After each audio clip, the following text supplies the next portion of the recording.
Saudara, jelang aksi 27 Agustus 2026, media sosial mendadak riuh pangkalnya rekening milik Supriyono alias Botok. Aktivis Aliansi Masyarakat Pati Bersatu (AMPB) dikabarkan diblokir bank atas permintaan aparat penegak hukum. Total ada saldo sebesar 80,9 juta rupiah uang pribadi dan donasi aksi di dalam rekening Botok. Rencananya, dana itu akan digunakan untuk keperluan transportasi peserta aksi 27 Agustus nanti. Ya, itu tulisannya saldo 80 juta terblokir. Saldo terblokir sekian puluh juta. Terutama di medsos, itu saldo saya muncul, tapi tidak bisa untuk transaksi. Rencana untuk bayar sewa bis. Ternyata ya, bis yang sudah di DP sama kami dibatalkan semua karena mendapat intervensi dari pihak kepolisian. Tanggal 2 jam 11 siang itu akun TikTok saya diblokir. Setelah itu jam 1 rekening saya diblokir. Terus jam 3 pagi WA saya hilang. Kemudian polisi membantah ada pemblokiran rekening Botok, melainkan yang diajukan penundaan transaksi sementara untuk penyelidikan ihwal penggalangan donasi aksi lewat rekening pribadi. Dan surat yang dikirimkan oleh penyelidik adalah pemberitahuan tentang rujukan permohonan penundaan transaksi, bukan pemblokiran. Penyelidikan tentang donasi yang akan dilakukan. Tujuannya adalah terkait apa donasi tersebut. Makanya koordinasi dengan pihak OJK dan Kementerian Sosial. Ya, akibat pemblokiran rekening Botok, netizen menggeruduk akun Instagram Bank Mandiri. Netizen menuntut penjelasan Bank Mandiri mengenai alasan membekukan rekening Botok. Di bombardir warganet, Bank Mandiri pun menyampaikan permintaan maaf. Bank Mandiri menyebutkan pemblokiran rekening Botok atas permintaan aparat penegak hukum. Wakil Ketua Komisi 6 DPR yang mengawasi BUMN, Andre Rosiade, yakin Bank Mandiri sudah sesuai dengan prosedur. Tidak mungkin Bank Himbara mengambil keputusan sepihak. Ini adalah organisasi perusahaan yang sangat good corporate governance, sangat transparan. Tidak mungkin mengambil keputusan tanpa tidak mungkin keputusan diambil di luar dari mekanisme prosedur dan aturan hukum yang ada. Ya, lalu bagaimana prosedur pemblokiran rekening? Undang-undang KUHP yang baru mengatur pemblokiran dapat dilakukan oleh penyidik, penuntut umum, atau hakim setelah mendapatkan izin tertulis dari Ketua Pengadilan Negeri setempat. Permohonan tertulis dari aparat ke Ketua Pengadilan Negeri setempat wajib memuat uraian tindak pidana yang diproses, relevansi nomor rekening dengan perkara yang disidik, dan sumber perolehan dasar. Pertanyaan berikutnya, saudara, mengapa polisi membantah pemblokiran dan sebaliknya menyebut penundaan transaksi? Apa dasarnya? Polisi mengacu pada dua belein. Pertama, pasal 26 Undang-Undang TPPU yang mengatur penundaan transaksi hingga 5 hari atas dugaan melakukan transaksi dan memiliki rekening yang menampung hasil tindak pidana. Belein kedua, polisi menggunakan pasal 237 Undang-Undang P2SK yang mengatur penghimpunan dan penyaluran dana dari masyarakat wajib mengantongi izin dari otoritas sektor keuangan. Amnesty International Indonesia menilai pembekuan rekening aktivis Pati Botok merupakan bentuk kooptasi gerakan aspiratif masyarakat. Sementara Selios mengingatkan pemblokiran rekening karena dugaan intervensi politik menggerus bisnis kepercayaan perbankan. Tujuannya sudah jelas sebenarnya untuk mengkooptasi gerakan masyarakat, untuk membuat mereka enggan berangkat ke Jakarta. Kalau kita lihat pemberitaan itu ada mereka mengalami intimidasi, ada busnya mengalami pelemparan, dan juga ketika sampai di Jakarta akses terhadap dana mereka tidak bisa diakses. Jadi memang ada suatu langkah sistematis untuk mengkooptasi gerakan masyarakat. Basisnya bank itu kan sebetulnya adalah trust, Mbak. Kepercayaan. Misalnya nanti rakyat tidak lagi percaya dengan bank-bank yang didirikan oleh negaranya sendiri misalnya. Siapa yang dirugikan? Patut dicurigai bahwa ada intervensi kekuasaan presiden buruk. Ini bisa menyebabkan nanti ruang investasi di sektor perbankan juga semakin menurun di Indonesia gitu. Pemblokiran rekening wajib bersandar pada aturan hukum, sementara bisnis perbankan yang mengandalkan kepercayaan mutlak harus dijaga. Trust masyarakat pada perbankan bisa koyak jika perangkat di dalamnya diselewengkan untuk tujuan political trial. Kita bahas lebih lengkap di Business Talk, kontroversi blokir rekening aktivis jelang aksi bersama saya, Yan Rahman. Dan saudara, tentunya saya tidak sendiri, di studio sudah hadir sejumlah narasumber. Saya perkenalkan untuk Anda satu persatu saudara. Yang paling kanan ada Yusuf Warsim, anggota Komisi Kepolisian Nasional atau Kompolnas. Pak Yusuf, selamat malam. Selamat malam. Saya juga perkenalkan untuk Anda saudara, ada Kamru Samad, anggota Komisi 11 DPR RI dari fraksi Gerindra seperti biasa. Pak Samad, selamat malam. Selamat malam Mas Yan. Dan saya juga perkenalkan untuk Anda saudara, ada Tulus Abadi, Ketua Forum Konsumen Berdaya Indonesia. Pak Tulus, selamat malam. Ya, malam Mas. Ada juga Usman Hamid, Direktur Eksekutif Amnesty International Indonesia. Mas Usman, selamat malam. Selamat malam. Dan saya juga saudara ditemani seperti biasa oleh wartawan senior kontan Samsul Asar. Mas Samsul, selamat malam. Selamat malam Mas Yan. Ya, ini terkait dengan heboh-heboh yang terjadi akhir-akhir ini, Bapak-bapak. Ini sangat tampaknya meresahkan netizen begitu. Pak Tulus, ini setelah ada heboh jadi perdebatan, ada Bank Mandiri yang kemudian meminta maaf atas tindakan memblokir akun nasabah dan menyebut ada permintaan dari aparat penegak hukum. Apakah respons Bank Mandiri saat ini berhasil meredam kegundahan dari masyarakat termasuk nasabah Bank Mandiri? Ya, baik. Jadi saya kira ini presiden yang sangat buruk pada konteks perlindungan konsumen karena kemudian hak-hak dasar konsumen sebagai nasabah ternyata tidak aman, tidak nyaman, dan kemudian gampang diintervensi dengan cara kemudian memblokir rekeningnya tanpa alasan yang jelas dan kemudian terlalu mensimplifikasikan alasan pemblokiran. Jadi kalau Bank Mandiri mengatakan perintah aparat penegak hukum, ya itu kan tidak cukup dari sisi tadi prosedural yang seharusnya dipenuhi oleh Bank Mandiri. Jadi artinya ini menurut Anda ada bentuk intervensi di sini? Ya tentu saja secara logika kan begitu. Tapi kan mungkin polisi dan juga Bank Mandiri kan tentu tidak berani membantah apa yang diminta oleh polisi. Tapi kan harusnya manajemen Bank Mandiri itu punya bergen kepada aparat penegak hukum untuk bergen untuk melindungi konsumennya. Karena pada tahun gerakan 2012 itu kan ada bank yang juga diminta untuk memblokir, tapi kemudian di root-nya mencoba bergen dengan pihak aparat dan akhirnya tidak diblokir walaupun kemudian taruhannya di root-nya dicopot waktu itu ya dari satu bank syariah yang cukup besar. Nah artinya di sini manajemen Bank Mandiri itu terlalu menggadekan kepentingan konsumen sebagai nasabah yang kemudian diblokir secara sepihak tanpa alasan yang cukup konkret dalam konteks itu. Baik, Pak Samad katanya ini Bank tidak berani membantah. Masa tidak berani membantah sih? Berarti artinya wajar sekali dong nasabah ataupun warga meragukan Bank Mandiri independensi perbankan. Jadi Mas Yan, fungsi perbankan kan sebetulnya adalah fungsi intermediasi. Bagaimana menyediakan layanan jasa keuangan kepada masyarakat kita, dan dalam portfolio nasabah itu tentu beragam latar belakang.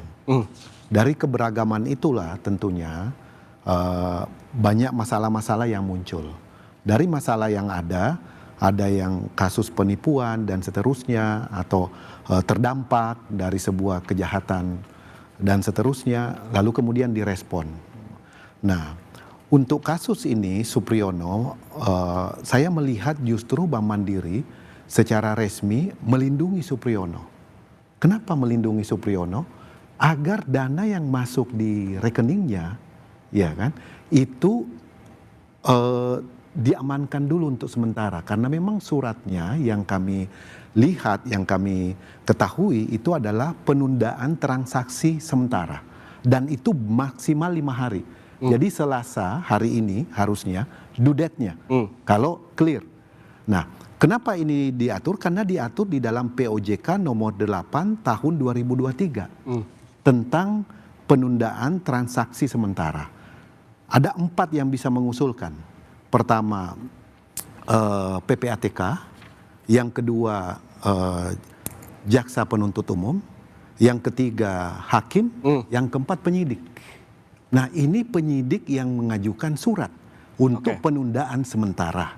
Berarti kan dalam posisi sebetulnya jangan sampai Supriyono menggunakan dana yang dihimpun dari masyarakat yang kemudian kita nggak tahu siapa yang masukkan dana itu ke rekeningnya Supriyono. Tapi masalahnya di sini. Masalahnya di sini sehingga ini ada kesempatan Supriyono untuk mengklarifikasi Kang Samad, sebelum menggunakan polisi dana yang menyebutkan ini penundaan. Iya. Tapi Bank Mandiri menyebut ini pemblokiran dan permintaan maafnya. Ini berarti ada yang tidak sinkron dong kedua pernyataan ini. Istilah. Tapi kalau di dalam POJK-nya itu penundaan sementara. Dan itu ditulis secara tekstual maksimal 5 hari. Jadi itu kalau pemblokiran ini adalah istilah kosakata yang biasa kita pakai dalam kehidupan aktivitas sehari-hari. Oke, baik. Mas Usman, ini tadi disebutkan bahwa ada penundaan transaksi, tapi dilakukan menjelang aksi tanggal 27 Agustus. Nanti juga disebutkan ini untuk melindungi Supriyono jelang aksi begitu. Tapi ada kebingungan di masyarakat dengan pernyataan ini, tentunya juga tadi yang disampaikan oleh Pak Samad. Anda membacanya seperti apa? Ya nggak masuk akal kalau mau melindungi rekeningnya Mas Supriyono. Kalau mau melindungi ya banknya menghubungi nasabah. Apa susahnya? Mas, misalnya kami mau melindungi rekening Anda karena ada sesuatu misalnya gitu. Harusnya kan begitu. Tapi kalau yang terjadi langsung diblokir, itu bukan melindungi. Jelas dia sedang menggalang dana donasi publik untuk aksi tanggal 27. Alasan penundaan 5 hari juga nggak masuk akal karena terlalu mepet. Yang disebut oleh undang-undang atau peraturan OJK 5 hari itu 5 hari kerja.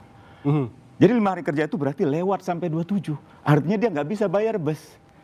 Dia nggak bisa membiayai logistik dia selama di Jakarta.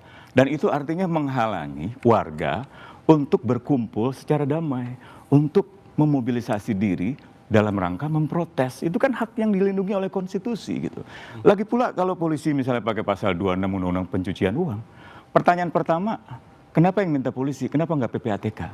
Yang kedua, asal tindak pidananya apa? Predicate crime-nya apa? Tidak ada. Yang ketiga, lihat aja nilainya, 80 juta. Loh ini kita bicara pencucian uang atau pencucian baju?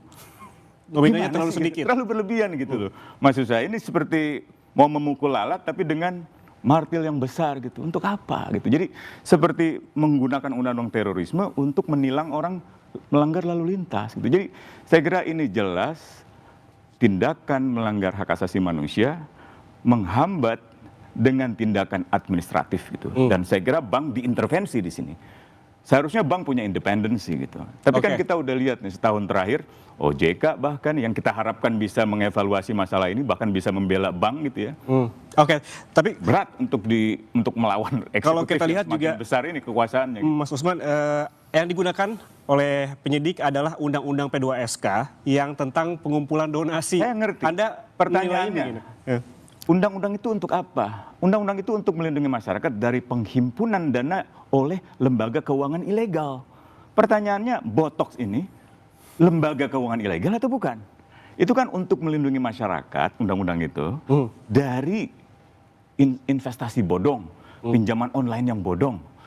Di mana orang diminta mengumpulkan dana, katakanlah oleh sebuah lembaga keuangan ilegal atau katakanlah oleh seseorang gitu. Tapi orang itu dan lembaga keuangan itu mengambil keuntungan dari penghimpunan dana itu dengan janji orang yang dananya dihimpun akan mendapatkan keuntungan. Kan dia tidak melakukan itu. Dia sedang melakukan penggalangan dana untuk keperluan yang sederhana gitu. Jadi ini dua undang-undang yang dipakai, baik itu undang-undang pencucian uang maupun juga undang-undang perlindungan dan pengelolaan dan penguatan sektor keuangan, undang-undang yang salah. Kalau kita bicara kebebasan berekspresi, kebebasan untuk berbicara, berpendapat, atau termasuk berunjuk rasa, maka undang-undang khususnya, undang-undang kemerdekaan menyatakan di muka umum, undang-undang hak asasi manusia, itulah lex spesialisnya, mengatasi undang-undang lain. Jadi saya kira ini jelas pelanggaran hak asasi manusia, melanggar hukum, dan merugikan kepercayaan masyarakat kepada perbankan, khususnya pada Bank Mandiri. Saya yakin udah banyak orang yang menarik keuangan, bahkan ada yang menggunting kartunya, menggunting buku tabungannya. Fenomena di masyarakat fenomena masyarakat ini kasihan Bank Mandirinya, kasihan karyawan yang begitu banyak akhirnya jadi. Kang Samad, tadi disebutkan oleh Mas Usman ini tindakan yang melanggar hukum, bahwa tadi juga ungkapan Anda terkait dengan melindungi Supriyono juga kurang tepat begitu. Kenapa saya mengatakan melindungi? Karena ada dana pihak ketiga yang masuk ke rekening beliau, yang di mana beliau sedang menjalankan aktivitas yang terkait dengan publik, ya kan? Latar belakang Supriyono ini kan pernah menjalani masalah hukum sekitar 6-8 bulan yang lalu dalam masa percobaan dalam sebuah kasus di Jawa Tengah. Lalu kemudian menjadi tokoh yang mendorong agenda-agenda aksi. Saya kira ini baik dari segi ini karena memperjuangkan aspirasi, dan agenda 5 itu menurut saya positif. Sejalan dengan kita di parlemen, agenda yang ingin diperjuangkan itu. Jadi nggak ada masalah soal itu. Dan saya sampai pastikan bahwa ini murni usulan administrasi apa yang diterima oleh Bank Mandiri. Dan Mandiri memprosesnya sesuai dengan prosedur yang ada di dalam. Nah, apakah dia mengkonfirmasi kepada nasabah? Itu kita mesti tanya ke Bank Mandiri. Tapi biasanya ada penyampaian. Biasanya. Kita pun kalau misalnya kena tipu OTP, kita biasanya langsung pengaduan, dan dalam jam yang sama itu rekening kita bisa diblokir.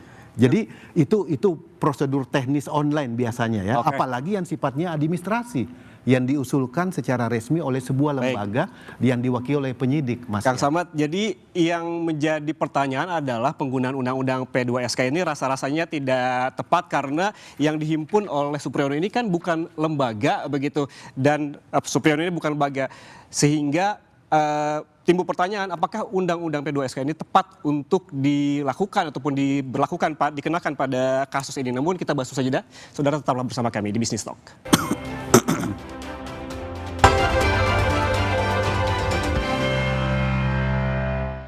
Terblokir sekian puluh juta. Rencana untuk bayar sewa bis. Permohonan. Anda masih bersama kami di Business Talk, saudara. Saya ke Pak Yusuf. Ini tadi pertanyaannya sama, bahwa terkait dengan pengenaan Undang-Undang P2SK ini rasa-rasanya tadi disebutkan tidak tepat karena Supriyono ini bukan lembaga. Menurut Anda?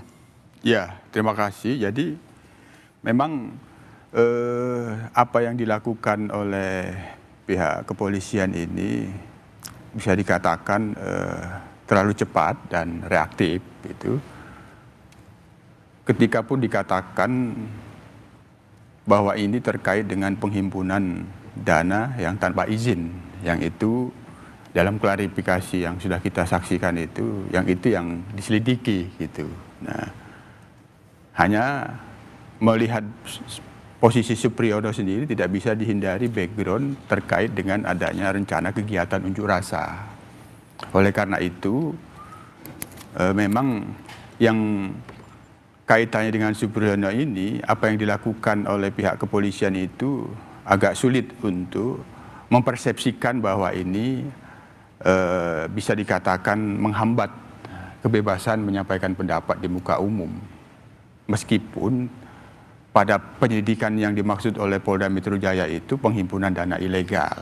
Tapi sulit untuk tidak mengatakan demikian karena background Supriyono yang akan rencana aksi. Oleh karena itu, sepatutnya memang ini akan kita lihat lebih lanjut, menjadi bahan saran dan masukan kami, terkait dengan kebebasan menyampaikan pendapat di muka umum itu, mestinya tidak langsung dilakukan oleh sebuah direktorat yang itu berfungsi reserse, tapi mengedepankan fungsi intelijen dan Binmas. Nah, sehingga karena fungsi kepolisian di dalam menangani kegiatan unjuk rasa masyarakat itu salah satunya akan fungsi pelayanan, memberikan pelayanan. Sejauh ini berdasarkan data yang kita kumpulkan, polisi itu memberikan pelayanan terhadap kegiatan unjuk rasa, apakah itu diberitahukan ataupun tidak diberitahukan.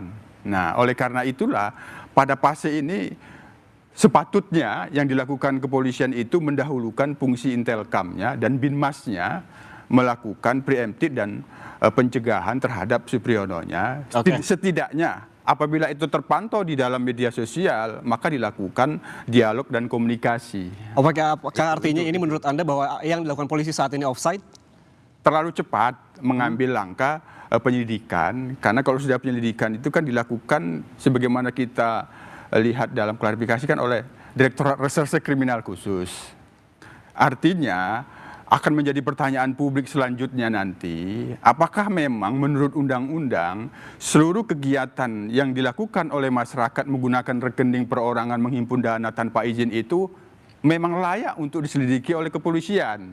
Nah, karena kan tujuan daripada penyelidikan itu untuk mendapatkan peristiwa ini ada unsur pidananya atau tidak. Nah, belum prostitusia, tapi menjadi tidak fair. Nah, itu tadi, apabila di kemudian hari sebelumnya dan yang akan datang, ternyata banyak penghimpunan dana ilegal yang itu menggunakan rekening perorangan tidak sesuai dengan undang-undang, itu nanti bagaimana selanjutnya. Makanya saya katakan tadi, sepatutnya yang dikedepankan itu fungsi Intelkam dan Binmas, kalau itu terkait dengan kegiatan unjuk rasa, dilakukan preemptif dan pembinaan.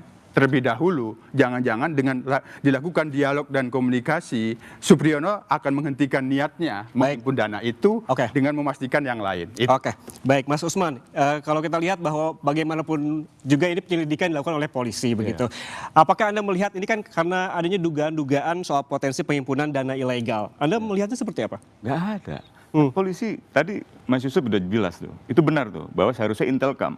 Biasanya Intelkam itu akan datang ke lokasi atau lewat telepon atau ngajak bertemu. Pendekatan semacam itu yang justru lebih diperlukan. Kalau mau pakai langsung undang-undang P2SK, kenapa nggak otoritas jasa keuangan? Kenapa nggak PPATK misalnya kalau masuk ke TPPU? Atau kalau mau pakai TPPU yang pasal 26 yang disebut oleh Polda Metro Jaya misalnya, kenapa nggak PPATK aja yang minta? Lalu apa tindak pidana asalnya? Korupsi? Narkoba? Nol, nggak ada. Dia terbuka kok. Dia ingin aksi damai, orang menyumbang, ada yang datang membawa uang segepok, ada yang mentransfer, dan nilai nominalnya jauh dari apa yang kita bayangkan sebagai tindak pidana pencucian uang. Kalau 80 juta dolar, mungkin. 74 kilogram batang emas, mungkin. Atau 1 triliun misalnya. Kalau kita baca undang-undang P2SK, misalnya pasal 237 atau pasal 305 misalnya, itu beberapa pasal itu ancamannya itu bisa sampai 1 triliun. Apa? Penjaranya bisa 10 tahun, dendanya bisa 1 triliun, benar nggak Mas? Jadi ini, berlebihan sekali menurut saya. Ini sampai narik nafas yang tidak diperhitungkan sama sekali dan bisa merugikan bukan hanya kepolisian, bukan hanya Bank Mandiri, tapi negara ini. Di tengah kepercayaan pasar meragukan, kita bikin begini, ini makin buruk menurut saya. Kalau kita dengar Mas Usman ini secara tegas bilang bahwa tidak ada potensi penghimpunan dana ilegal. Kalau menurut Pak Samad, Kang Samad, apakah Anda melihatnya ada potensi dari Supriyono untuk menghimpun dana secara ilegal? Secara nilai harusnya bukan ancaman. Memang di pasal 237 Undang-Undang P2SK itu disebutkan dilarang setiap orang atau badan untuk menghimpun dana tanpa izin otoritas jasa keuangan. Jadi setiap orang atau badan. Jadi tapi ini kan bukan kegiatan untuk, karena diatur juga soal pemanfaatannya. Untuk apa dia menghimpun dana? Jadi kelihatannya memang ini adalah kegiatan yang sifatnya istilahnya sosial dalam rangka menyampaikan aspirasi. Dari segi substansi Mas Ian, saya ulangi, 5 poin tuntutan teman-teman Mas Supriyono dan kawan-kawan, menurut saya bagus, patut untuk kita terima dan untuk kita perjuangkan sama-sama supaya bisa terwujud. Jadi dari segi substansi nggak mungkin kita di parlemen misalnya tidak memberi ruang soal itu. Karena aspirasinya kita baca menurut saya baik untuk kepentingan negara. Dan saya setuju kita patut menjaga kepercayaan publik, kepercayaan masyarakat terhadap industri keuangan kita. Karena ini penting sekali. Karena salah satu lokomotif pertumbuhan ekonomi kita adalah sumber energinya, vitaminnya itu dari industri keuangan. Baik. Dan fungsi perbankan sangat vital untuk menjaga keberlangsungan pertumbuhan ekonomi. Oke, berarti citra perbankan ini juga penting sekali untuk dijaga ya. Penting sekali untuk Baik. dijaga. Saya ke Mas Samsul. Dari rangkaian kasus ini, Mas Samsul, apa yang paling problematik menurut Anda? Apakah rekening koordinator aksi yang tak bisa digunakan, timing menjelang demo, atau penjelasan Bank Mandiri dan polisi yang berbeda? Ini kami melihatnya ini seperti hal yang dilakukan baik polisi maupun Bank Mandiri, ini mereka ceroboh. Tidak memperhitungkan hal-hal yang sifatnya jangka panjangnya. Bayangkan, cuma 80 juta itu bisa menggerakkan berapa massa sih? Ya kan? Cuma 200, paling 4 bus Pak. Ya. Kalau Pak Samad pasti tahu itu berapa massa yang bisa digerakkan untuk beda dengan dana kongres partai gitu ya. Itu sesuatu. Bayangkan seperti itu. Kalau transaksi mencurigakannya itu dianggap mencurigakan. Bagaimana nanti kalau misalkan ada ini kongres-kongres institusi tertentu, itu pasti ada gerakan-gerakan, apakah dilakukan hal yang sama terhadap mereka. Nah, soal pengumpulan dana, belum lama kita juga mendengar seorang pengacara yang hebat mengumpulkan dana untuk membantu seseorang. Apakah nanti kalau ini jadi presiden, hal itu juga tidak diperbolehkan? Nah, hal-hal seperti ini yang tentu kita tidak hanya melihat apa yang dilakukan sekarang ini terlalu berlebihan oleh pihak aparat kepolisian, dan saya melihat, saya sepakat dengan Mas Usman bahwa ini represi negara terhadap hak bersuara dari masyarakat. Ini kita bayangkan, kok begitu khawatirnya teman-teman dari Pati yang hanya 4 bus sampai 5 bus datang ke Jakarta sampai diperlakukan yang seperti ini. Yang dilakukan hal yang sama kemarin mahasiswa UI dilarang busnya yang sudah disewa, komitmennya jadi dilarang. Hal-hal yang seperti ini ganti angkot. Apakah iya? Tanda-tanda seperti ini sebenarnya harus juga kita kritisi. Terlepas dari tindakan perbankan yang juga kami anggap ceroboh juga. Kenapa tidak spesifik detail? Kalau ini harus menggunakan undang-undang misalkan pencucian uang, tindak pidana asalnya apa? Maksud Anda kenapa perbankan begitu saja mengikuti perintah dari APH? Betul. Harusnya spesifik. Kalau misalkan tadi TPPU itu tindak pidana asal apa? Apakah ini hasil judi, hasil korupsi, macam-macam, gitu harus jelas. Dan itu kan di aturan sangat-sangat jelas ya. Apakah di POJK-nya juga sudah sejelas harus seperti itu, atau di POJK-nya jangan-jangan pokoknya kalau polisi minta boleh itu kasih, jangan-jangan seperti itu juga. Kita perlu bertanya kan, transparansi seperti itu kita juga nggak tahu seperti itu. Gambaran-gambaran seperti itu. Oke, Pak Tulus, kalau Anda melihat bahwa penundaan transaksi itu apakah sesuai prosedur atau sebetulnya cacat prosedural? Ya, di dalam pasalnya kan ada, tetapi kan ini tadi kan sebenarnya konteksnya karena pressure kepada Bank Mandirinya terlalu kuat, dan kemudian Bank Mandirinya juga terlalu simplifikatif di dalam merespon permintaan itu. Dan ini kan jelas kontraproduktif. Menurut Anda Bank Mandiri ada hak ataupun bisa menolak nggak perintah? Harusnya menolak dong. Kan untuk melindungi konsumennya, melindungi nasabahnya dalam skala mikro dan skala makro, kan Bank Mandiri itu kan milik publik, TBK. Iya. Ya kan? Sehingga tidak boleh main-main terhadap kepercayaan publik. Dan makanya dalam kasus ini kan kemudian dihukum oleh pasar. Ya kan? Kemudian sahamnya rontok sampai 18%. Itu apa? Karena yang dilakukan sangat kontraproduktif terhadap trust, dan kemudian melukai para pemegang saham, dan akhirnya rame-rame menjual sahamnya. Jadi menurut Anda apa yang kurang dijelaskan baik itu oleh Bank Mandiri maupun polisi? Ya tadi saya kira kata Mas Samsul tadi, bahwa ketika akan memblokir kan kriterianya harus jelas, mekanismenya harus jelas. Dan ini yang kemudian tidak terjadi dalam konteks penundaan sekalipun maupun pemblokiran, sehingga ini menjadi presiden yang sangat buruk yang kemudian mengancam hak-hak konsumen sebagai nasabah bank, dan kemudian justru menghancurkan citra perbankan yang berbasis trust gitu. Oke, Pak Yusuf, seperti tadi disebutkan oleh Pak Tulus terkait dengan hal ini, apakah Anda punya tanggapan tersendiri, karena memang tadi juga ada pendapat yang berbeda begitu terkait dengan hal ini? Ya, dalam posisi kita sebagai Kompolnas kan memastikan apa yang dilakukan oleh pihak kepolisian itu pertama tidak terjadi dugaan penyalahgunaan kewenangan atau tidak, yang kaitannya dengan proses sudah dilakukan penyelidikan saat ini oleh Direktorat Reserse Kriminal Khusus Polda Metro Jaya. Apakah kita kalau berlandaskan yang sudah pada fase penyelidikan ini, bagaimana prosedur dan SOP-nya itu meminta penundaan transaksi ke pihak bank itu apakah sudah sesuai dengan prosedur atau tidak. Nah, kalau klarifikasinya kan jelas, ingin memastikan bahwa penghimpunan dana yang dilakukan oleh rekening atas nama Supriyono itu tanpa izin, tidak sesuai dengan undang-undang.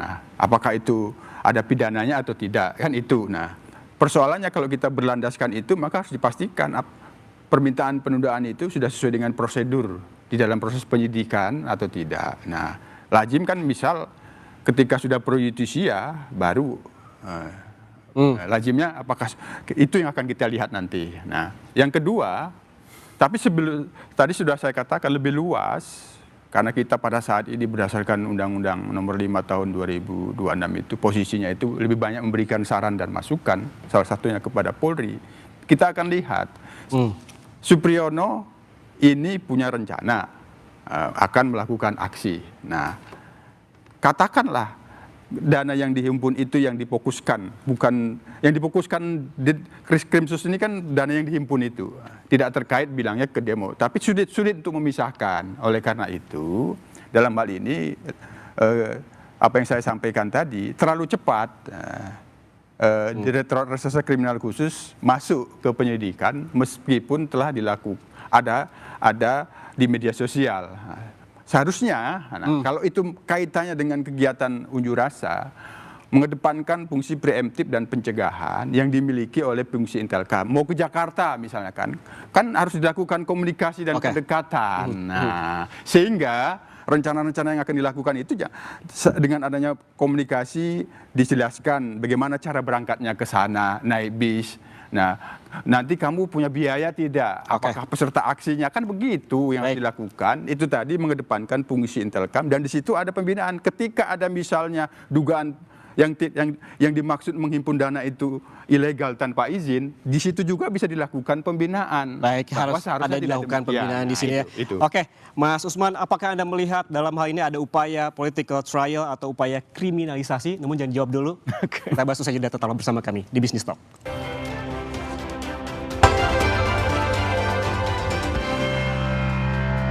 Rekening Koordinator Aliansi Masyarakat Pati Bersatu Supriyono alias Boto Anda masih bersama kami di Business Talk, Saudara. Mas Usman, tadi pertanyaan saya, apakah menurut Anda ada upaya political trial atau upaya kriminalisasi dalam kasus ini? Bisa. Pertama, karena polisi menggunakan dua undang-undang yang konsekuensinya bisa sangat serius. Tindak pidana pencucian uang dan undang-undang P2SK. Yang hukumannya 5 tahun, 10 tahun, dendanya 1 miliar sampai 1 triliun. Jadi nggak main-main. Bahkan bukan hanya political trial, kalau trial itu kan masih ada peradilannya. Ini mungkin extrajudicial executions gitu. Jadi dieksekusi di luar peradilan. Harusnya kan misalnya katakanlah direktorat di Polda ingin mengajukan ini. Ajukan aja ke OJK. OJK juga kan orang Poldanya banyak gitu dulu. Pak Daniel Bolitifaona, Irjen itu dulu lama di Polda itu. Atau lewat PPATK. Atau lewat penetapan pengadilan, apa susahnya gitu. Sehingga polisi bisa melindungi diri dari kemungkinan dituduh mengambil tindakan sepihak. Karena polisi bisa berlindung dengan penetapan pengadilan. Nah ini kan nggak dilakukan, artinya sampai di situ, nggak sampai political trial dia. Political extrajudicial execution. Nah itu jadi bisa lebih berbahaya gitu. Jadi saya kira masyarakat sulit untuk dibohongi. Dengan penjelasan apapun, termasuk mohon maaf dari penjelasan bahwa ini untuk melindungi Pak Supriyono, tidak mungkin, tidak masuk akal. Dan saya lebih ingin Komisi 3, Komisi 11, DPR lah dalam hal ini, memanggil para pihak ini, supaya segera ada pemulihan kepercayaan. Ini akan bergulir terus, hari ini hari libur ya, lihat besok nanti. Pasti ada pengaruh negatif kepada sahamnya Bank Mandiri, atau kepada nasabah yang menarik atau memindahkan rekening itu. Sudah terjadi, banyak kawan saya, kebetulan saya punya keluarga juga bekerja di Bank Mandiri. Ada 5 mungkin yang bekerja di Bank Mandiri. Mereka juga mulai panik gitu. Nah ini yang saya kira harusnya disadari oleh pihak kepolisian. Apalagi kepolisian Metro Jaya ini, Wakapoldanya dulu Dirintelkam yang sangat pandai dalam melakukan pendekatan persuasi. Jadi harusnya tidak terjadilah pemblokiran semacam ini. Oke, Kang Samad, kalau Anda melihatnya ini sebuah hal yang normal, hal yang biasa, penyelidikan yang normal, atau kriminalisasi? Kriminalisasi. Kalau saya melihat dari sisi parlemen, ini adalah mitigasi resiko. Karena ada peristiwa Agustus tahun lalu yang pernah terjadi. Di time frame-nya itu epicentrumnya juga ada di parlemen waktu itu isunya. Jadi dan kita tahu Mas Ian, dampak dari peristiwa tahun lalu itu ekonomi di beberapa daerah itu shutdown beberapa waktu. Bahkan saya mengumpulkan data dampak dari gerakan itu, beberapa perhotelan di sekitar Senayan itu sampai satu setengah bulan mereka baru recovery kembali. Itu berdampak terhadap pekerja mereka. Dan berapa banyak warga kita yang korban meninggal dalam peristiwa pembakaran itu. Jadi saya melihat dari sisi mitigasi resiko. Tinggal caranya, mekanismenya, komunikasinya, atau tupoksi yang mungkin harus relevan yang digunakan. Bahasanya lebih halus ya, mitigasi resiko. Risikonya harus dari parlemen dengan memenuhi tuntutan mereka, bukan dari polisi. Kalau dari polisi, akhirnya polisi berhadapan dengan masyarakat. Dan parlemen sedang sungguh-sungguh membahas tuntutan mereka. Salah satunya adalah undang-undang perampasan aset. Udah kelamaan nggak disahkan. Sedang dibahas, bahkan di masa reses pun teman-teman di Komisi 3 itu melakukan pembahasan. Udah kelamaan katanya. Udah kelamaan. Karena ini penuh kehati-hatian, karena punya dampak yang besar dalam kehidupan TNI harusnya penuh kehati-hatian 1 bulan disahkan, coba. Itu apa yang membedakan? Itu artinya partisipasi publik terus dibuka supaya memberikan kesempatan publik untuk memberikan bobot masukan terhadap undang-undang perampasan aset itu. Parlemennya kurang galak nih. Parlemen kurang galak. Tapi tadi pertanyaan juga tadi adalah soal kenapa sih polisi yang turun tangan, kenapa nggak OJK? Ada upaya kriminalisasi nggak menurut Anda, Pak Yusuf? Terkait dengan yang saat ini soal Supriyono sekali lagi sulit memisahkan dari rencana yang mau ke Jakarta untuk melakukan aksi. Nah, tentu saya tetap menyampaikan pendekatan yang dilakukan oleh kepolisian itu di dalam kegiatan unjuk rasa itu pelayanan, dan dari peristiwa Agustus yang lalu sebenarnya sudah membangun komitmen paradigma pelayanan. Nah, itu yang harus dikedepankan seharusnya gitu. Apabila itu yang dikedepankan, saya yakin tidak ada reaksi yang seperti yang dilakukan oleh Direktur Reserse Kriminal Khusus ini gitu. Nah, karena soal saat ini kan keuangan kita itu kan sudah digital. Pak Yusuf, tadi pertanyaannya adalah singkat saja bisa dijawab. Ini penyelidikan yang normal atau ada tendensi kriminalisasi seperti yang disebutkan oleh Mas Usman tadi juga? Nanti kalau hasil penyelidikan itu menyatakan tidak ada unsur tidak pidana, tidak bisa menjawab bahwa ini kriminalisasi. Oleh karena itu, saya tetap mengatakan terlalu cepat. Soal Supriyono yang itu tidak lepas terkait dengan akan unjuk rasa, langsung didekati secara pendekatan hukum melalui penyelidikan.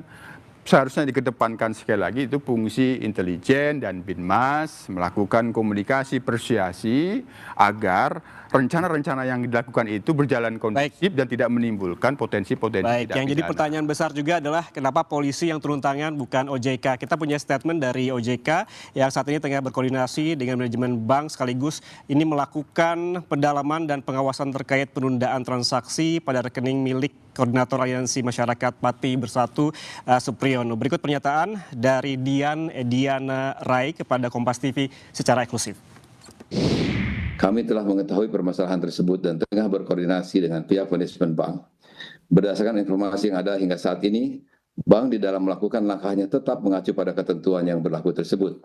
OJK akan terus melakukan koordinasi dan pendalaman lebih lanjut terkait dengan permasalahan tersebut. Kami menegaskan bahwa apabila dalam proses pendalaman dan pengawasan ditemukan adanya pelanggaran terhadap ketentuan yang berlaku, maka OJK akan mengambil langkah pengawasan dan tidak lanjut sesuai dengan kewenangan. Selain itu, OJK akan berkoordinasi dengan berbagai pemangku kepentingan terkait untuk dapat segera menyelesaikan permasalahan, termasuk meminta bank untuk terus berkoordinasi serta melakukan berbagai tindakan penyelesaian yang diperlukan dalam masa waktu penundaan sesuai aturan yang ada. Oke, Pak Tulus, kalau kita tadi dengar statement dari OJK, menurut Anda apakah penjelasan OJK ini sudah cukup jelas dan juga menenangkan? Ya, justru dengan penjelasan itu harusnya OJK take action untuk kemudian melakukan assessment ataupun teguran kepada manajemen Bank Mandiri karena telah gegabah di dalam menggantikan hak konsumen kepada aparat penegak hukum. Jadi saya kira secara manajerial ini merupakan pelanggaran yang dilakukan oleh Bank Mandiri sehingga OJK sebagai pengawas industri perbankan harus memberikan teguran keras kepada Bank Mandiri karena telah bertindak tidak melindungi konsumennya, nasabahnya, dan kemudian justru menjadi kontraproduktif di dalam upaya membangun kepercayaan industri perbankan yang basisnya adalah trust tadi. Karena kan ini endingnya adalah public distrust. Gitu. Oke, Mas Samsul, kita lihat sebetulnya apa yang perlu dilakukan oleh OJK untuk menenangkan paling tidak pasar keuangan. Kita lihat kemarin pada hari Senin kemarin seluruh big banks ini turun sahamnya. Apa yang perlu dilakukan oleh OJK dan juga bank tentunya agar trust dan juga kepercayaan itu kembali, dan apa yang perlu dilakukan sebelum ada pemblokiran tentunya? Ya, ini OJK kan sedang bersih-bersih ini kebetulan. Kasus-kasus seperti ini harusnya segera tindakannya cepat ya. Mungkin manggil manajemen bank, apa mengevaluasi prosedur di bank itu internalnya seperti apa. Kalau memang ada kesalahan di situ, segera berikan sanksi yang sesuai dengan pokok-pokok apa tugas mereka di bagian apa. Tapi saya kira itu juga tidak menyelesaikan seluruh masalah ya. Karena ada represi yang dari pihak luar bank yang bisa menyebabkan ini juga harus diteliti juga dari pihak Kompolnas misalkan seperti itu. Apakah ada prosedur yang salah juga di situ dalam menentukan perintah untuk memblokir rekening seseorang.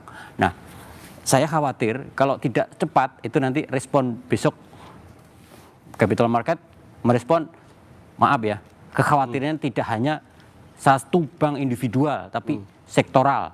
Nah, kalau sudah sektoral nanti yang untung tadi diskusi ada bank luar itu kan udah nyimpen di sini aja aman gitu kan. Kalau sudah seperti itu akan kekhawatiran ya. Kekhawatiran terjadi krisis di sektor industri yang menjual kepercayaan tapi dirusak dengan kepercayaan, menghilangnya kepercayaan. Oke, PR-nya besar sekali ya ini karena besar. Memang hanya karena uang 80 juta citra sebuah emiten ini rusak. Oke, Mas Usman, lalu ada juga pertanyaan besar sebetulnya. Ini bagaimana menjamin kebebasan sipil seperti berekspresi ini tidak diganggu dengan political trial tadi seperti kasus pemblokiran rekening aktivis ini. Namun kita bahas usai jeda, tetaplah bersama kami saudara di Bisnis Talk.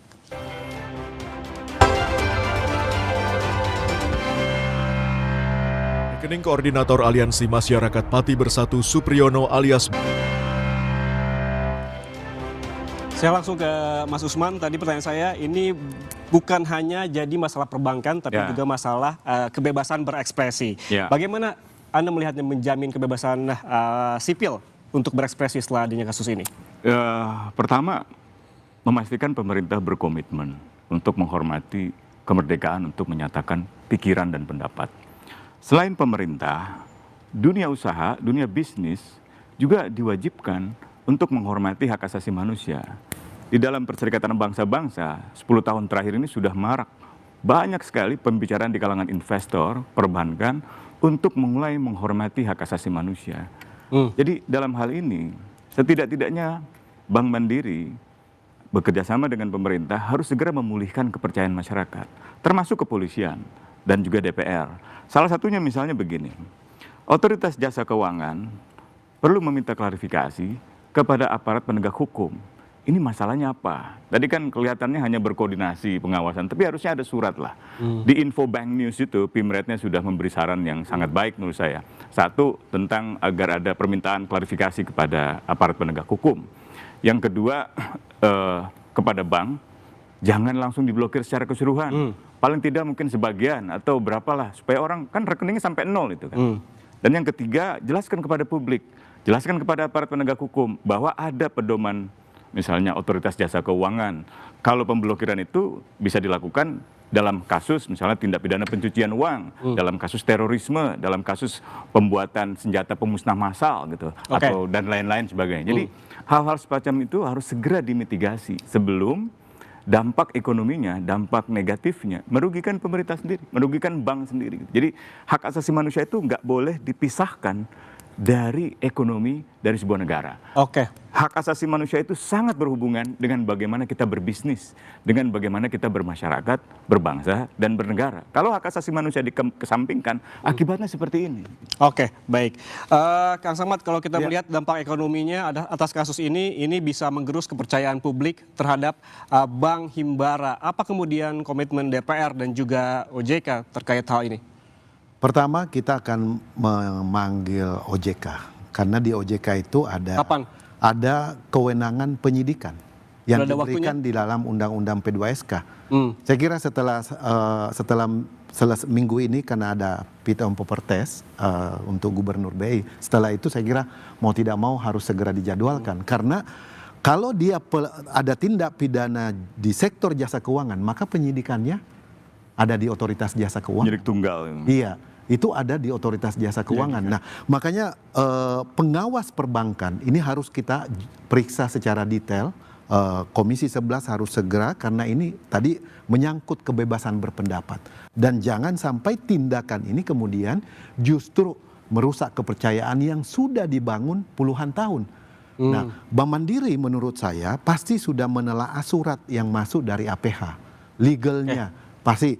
Tetapi kemudian juga di POJK nomor 8 2023 itu memang juga ada sanksi bagi penyedia jasa keuangan apabila tidak memenuhi yang diajukan oleh salah satu dari 4 itu termasuk penyidik di dalamnya. Jadi ada sanksi bagi penyedia jasa keuangan. Jadi itu pasti sudah ditelaah secara mendalam, Mas ya. PR besarnya adalah bagaimana ini memulihkan dan juga mengembalikan kepercayaan sektor keuangan. Mas Samsul, ini karena kadung heboh, ini kayaknya giliran OJK ini untuk menjamin kepercayaan publik terhadap perbankan. Menurut Anda apa yang bisa dilakukan? Ya, sesegera mungkin. Secepatnya pengawas perbankan itu memanggil bank yang mengalami pemblokiran tadi. Apa sebabnya? Harus detailkan kronologinya. Kronologi yang benar-benar bukan hanya untuk service lips gitu ya.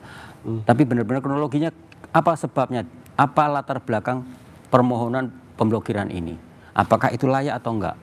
Nanti kalau memang tidak dianggap layak tapi tetap diblokir berarti ada kesalahan di mana? Apakah yang memohon pemblokiran ataukah di banknya? Ini penting karena kalau tidak itu segera diklirkan nanti orang kepercayaan masyarakat itu akan mulai tergerus. Kalau kita lihat 2 hari terakhir sudah mulai tergerus dan ini masih gelombangnya di media sosial masih sangat tinggi untuk ajakan-ajakan yang mungkin tidak perlu dilakukan. Itu jangan sampai itu terus berlanjut, tapi harus diberhentikan. Jangan mengembalikan kepercayaan seperti itu. Pak Yusuf, sudah kadung ramai, apa yang akan dilakukan Kompolnas setelah ini? Boleh singkat saja? Ya tentu kita akan minta penjelasan apakah penyelidikan yang sudah dilakukan ini sesuai dengan prosedur atau tidak. Apakah memang harus penyelidik Polri, bukan penyidik PNS di OJK. Yang kedua, menarik tadi, sementara memang bisa dipahamin bahwa yang dimaksud oleh pihak kepolisian itu bermaksud ingin melindungi dari pihak Supriyono sendiri untuk tidak terjadi penundaan itu kan 5 hari. Paling tidak kan tidak bisa masuk uang yang dianggap dari unsur-unsur yang itu mengandung dugaan tidak pidana kan itu. Cuman ini sulit untuk dipisahkan rencana yang mau aksi itu. Oleh karena itu kita mendorong tetap mengedepankan fungsi intelijen dan pembinaan masyarakat. Baik, PR besarnya adalah bagaimana juga mengembalikan kepercayaan publik terhadap sektor perbankan. Baik, terima kasih Bapak-Bapak atas waktunya bersama kami di studio Kompas TV. Demikian Business Talk hari ini, saya Yan Rahman pamit undur diri. Terima kasih. Sampai jumpa.